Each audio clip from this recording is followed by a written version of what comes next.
Imagine a world without smartphones, television, or even books. This was the reality for children in the Middle Ages. The Middle Ages, also called medieval times, lasted from about 500 to 1500 AD. It was a time very different from our own. Understanding how children lived back then helps us appreciate our lives today.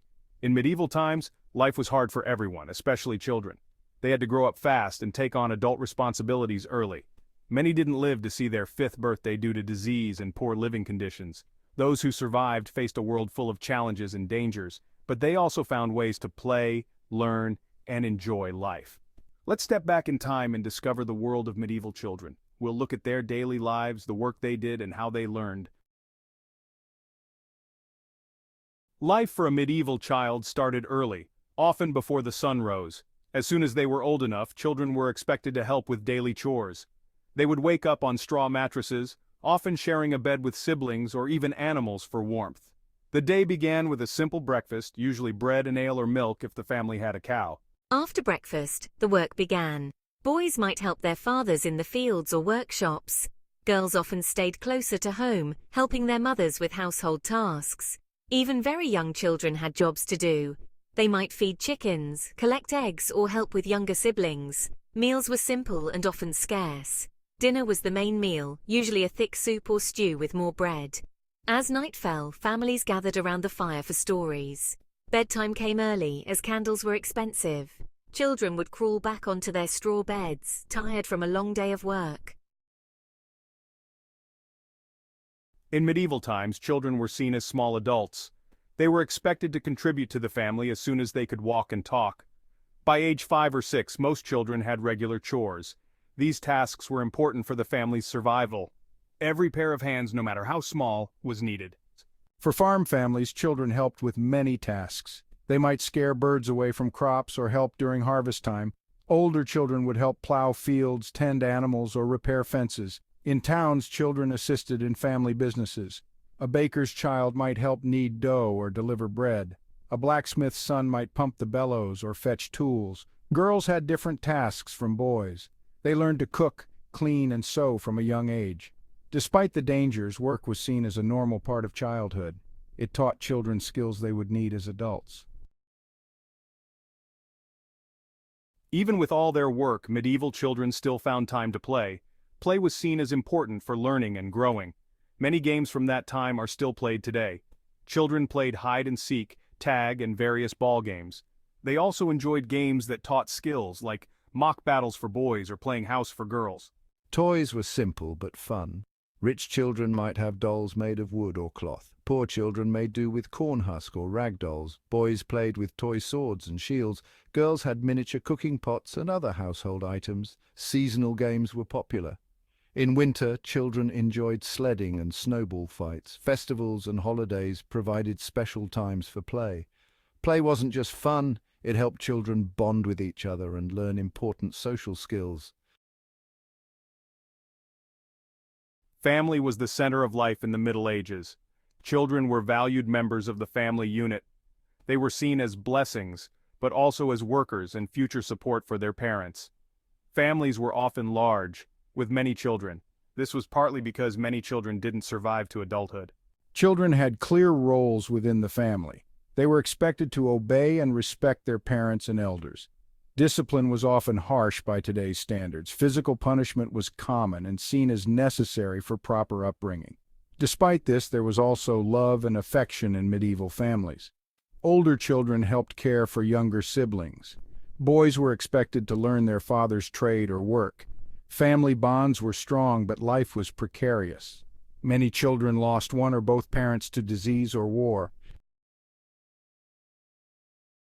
Education in the Middle Ages looked very different from today.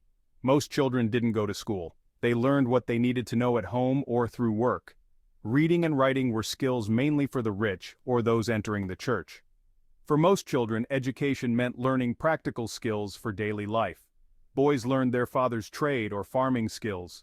Girls learned household management and crafts like spinning and weaving. Both learned about religion from their parents and local priests. Some lucky children did receive formal education. Boys from wealthy families might be taught by private tutors. Some attended schools run by the church. These schools taught reading, writing, and Latin.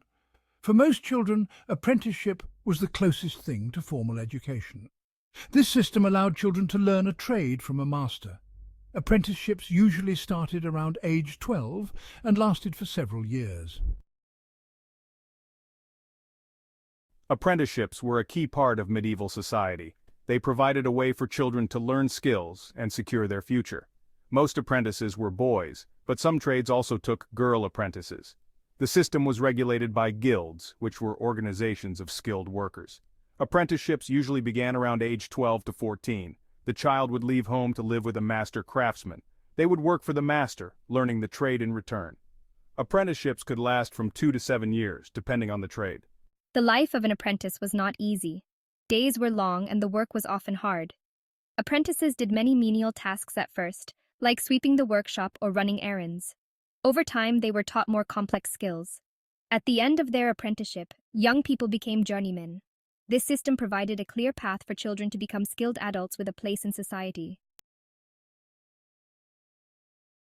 Life was risky for children in the Middle Ages. Many didn't survive their first few years. Those who did faced many health challenges. Poor nutrition, lack of clean water, and limited medical knowledge all contributed to high child mortality rates. Diseases were a constant threat. Epidemics like the Black Death could wipe out whole families. Even common illnesses like colds could be deadly without proper treatment. Children were especially vulnerable to diseases like smallpox, measles, and whooping cough.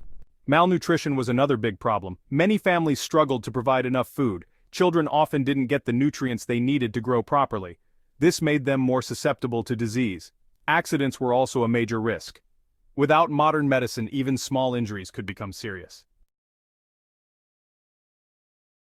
War was a constant presence in medieval life. It affected children in many ways. Boys were often trained for combat from a young age. They might practice with toy weapons or watch military training.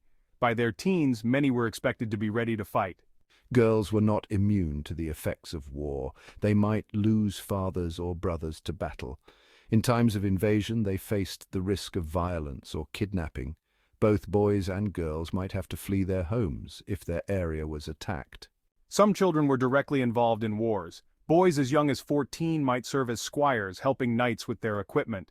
In desperate times, even younger children might be called to defend their homes. War also affected daily life even when battles were far away. The constant threat of war created a climate of fear and uncertainty. Childhood in the Middle Ages was short. Children were expected to take on adult roles much earlier than today. The idea of being a teenager didn't exist. By their early teens, most young people were considered adults. They were expected to work, marry, and start families of their own. For peasant children, the transition to adulthood was gradual. They took on more responsibilities as they grew. By their teens, they were doing the same work as adults. Marriage often came in the late teens or early 20s. Noble children had a different path. Boys might become squires at 14, training to be knights. Girls might be married off as young as 12, though this was rare. The church also provided a path to adulthood. Boys might enter monasteries as young as 7 or 8. Looking back at childhood in the Middle Ages, we see a world very different from our own. Children faced hardships we can hardly imagine today. They worked long hours, faced serious health risks, and had to grow up fast. Yet they also found joy in play, learned valuable skills, and were important members of their families and communities. What can we learn from medieval childhood? First, we can appreciate the progress we've made. Today's children have opportunities for education, healthcare, and protection that medieval children could only dream of. At the same time, we can admire the resilience of medieval children. They contributed to their families from a young age. They learned practical skills that prepared them for adult life. Perhaps the biggest lesson is the importance of childhood itself. The contrast with medieval times shows us how far we've come and reminds us to value and protect the children in our lives.